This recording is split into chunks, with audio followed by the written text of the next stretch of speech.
If you're trying to go to Ebisu circuit in Japan to go drifting, probably the first question you're asking yourself is, can I even afford this? How much is it going to cost me? In this video, I'm going to break down the basic budget and expenses that I recently experienced. I'll have another video on my channel talking about how to plan the trip and everything, but this video alone is just budgeting. The first thing is figuring out a car. If you're going to go to Ebisu and you're going to go drifting, can you afford purchasing a car there? There are two main sources to buy a car from there. It's going to be Power Vehicles. They've been there the longest, I think.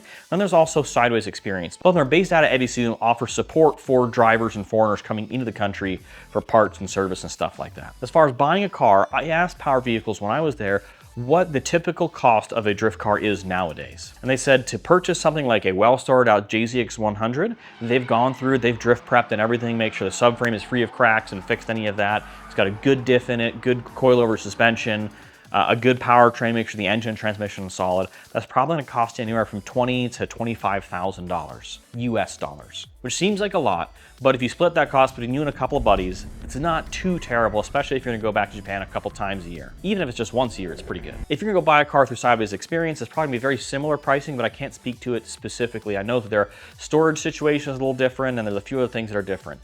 Now, Sideways Experience also offers rental cars.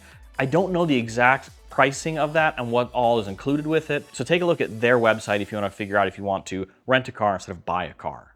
So when you buy a car through Power Vehicles or Sideways Experience, they have support there at the track. And that's a good thing for foreigners because it's parts, service, any of that stuff you could buy from them their track side. Storage is also there at the track. There is a cheaper way to get a car, and that's buying somebody else's car that they're retiring, right? Our Safiro was a car that somebody paid Power Vehicles to source and keep there on site, and then we purchased it from them and then like transferred the title to our name in the Power Vehicles system. We did this through a Facebook group called like Gaijin Drifters Ebisu Japan or something like that. I think it's Gaijin Drift Cars Ebisu Circuit Japan. And we spent $4,500 on the car, and then it was another $800 for transfer title fee. Now this was pre-COVID, so over 5 years ago. The pricing of a car like this is probably significantly more now, but it'll probably be less than a well-sourced JZX 100 through Power Vehicles. I will say it's good to purchase something like a JZX because they have a lot of support for it with parts and everything there. That's mainly what they have. And RB cars are just not really a thing anymore, so it's hard to get parts for our Safiro. Let's talk about other expenses related to the car. So tires. It was about 60 bucks per tire for us for our Safiro, and what we planned on was 4 per day and 6 per day for Matsuri. So we showed up a couple of days before Matsuri to test the car, feel everything out, and then partied hard on Matsuri Saturday, Sunday. And that's with 2 drivers. That's a pretty good number. Fuel. We went through about 1 to 1.5 tanks of fuel per day, depending on how long the day was and how many tracks we were driving, which was about 75 bucks per tank. You buy fuel there at the racetrack I think it's at Higashi is where the fuel station is. And then of course you have your entry fee. So a non-Matsuri day I think is about $60 per day, and it's not every track, I think it's a 4-track pass. And then on Matsuri days, for both days for the weekend, Saturday, Sunday, I wanna say it was 140 US dollars. You can prepay and get it cheaper, but we just paid at the gate. Another thing to consider for car expenses is probably having a budget set aside for when you break. I think having about 500 bucks or so set aside for parts is a good idea. We ended up going through like 2 or 3 radiators. We had money set aside for that, and that was well worth it. Now let's talk about hotels. One of the things that I learned is that the price per night depends on the number of people in the room, and Japanese style rooms are extremely small. So, the prices typically range anywhere from $50 a night to $130 a night. I think that we paid about $55 per night at the Route Inn there next to the racetrack. There are 3 main hotels close to the track that people stay at. Mount Inn kind of has a partnership with the track. I heard that it's actually owned by the same people that own the track. I'm not really sure about that, but you'll see advertisements all over Ebisu for Mount Inn. And then Route Inn is where we stayed. That was, like I said, 55 bucks or so a night. And there's also the Urban Hotel, which is near the train station in Nihomatsu. Now let's talk about food. I was pleasantly surprised with how affordable it is to eat at restaurants in Japan. About 15 bucks per meal gets you a pretty good meal. So if you budget for about $50 per day, that's a pretty good number to stay fed, but maybe not like super well fed, because you also have to think about drinks and snacks and everything in between. You can get meals at convenience stores, at konbinis, which are actually pretty good. It's a lot of fresh delivered food, so that's an option for you for breakfast, for lunch, or something like that. You could also save a few extra bucks by going to a grocery store and going and buying some pre-made meals, put them in your mini fridge or whatever at your hotel, buy a bunch of drinks and water and everything else, you know, bulk at the grocery store instead of buying them at the convenience stores. I'll save you a few more bucks as well. $75 per day will set you up with some very nice food every single day.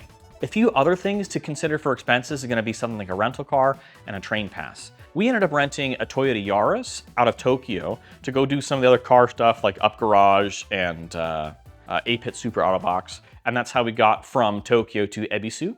It was $600 for 10 days for this Yaris, which is the perfect size for 2 people and all of our luggage. Then of course you had tolls and gas and everything on top of that, which I think was an extra like $300, $350. Just depends on how much driving you're doing. I would highly recommend this. You get to see some areas that you wouldn't normally see. It also makes it really easy for getting around the track because the Ebisu circuit facility is massive, and having a support vehicle was so nice. We also did get train passes to travel around Tokyo, the Suica Pass. I think that's how you say it. And I want to say I spent about $150 to $200 on that. Still had money left over on it when I left, but we were able to use the train to travel all around the Tokyo area for 3 or 4 days, and it was great. So total budget, not including airfare and car, is going to cost you, let's see, $960 for 16 tires, $375 for fuel, $500 for parts, $1,000 for hotel for 10 days. That's what we ended up doing.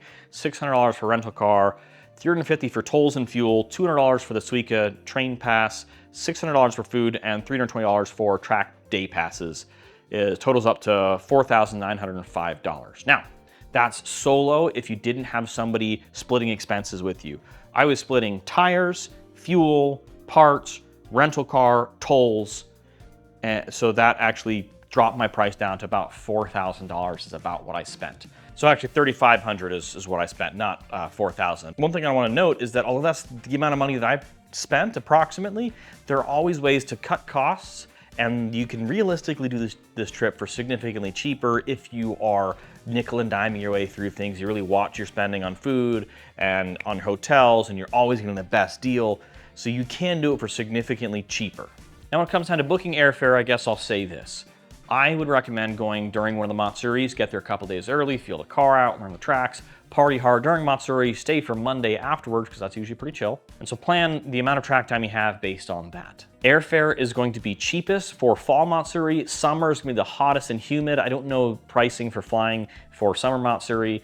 And then spring Matsuri is the most expensive. It's the cherry blossom season. That's when most tourism hits Japan. So just something to be aware of. If you want to see about all the other travel tips I have for going to Japan, the things that I learned, things that people told me, and things I wish I knew before going, I'm going to share all that in another video on my channel, so make sure to subscribe and keep an eye out for that video. Or if you're watching this later, it's probably already up. Go ahead and check out my channel and find that. Thanks for watching. See you next time.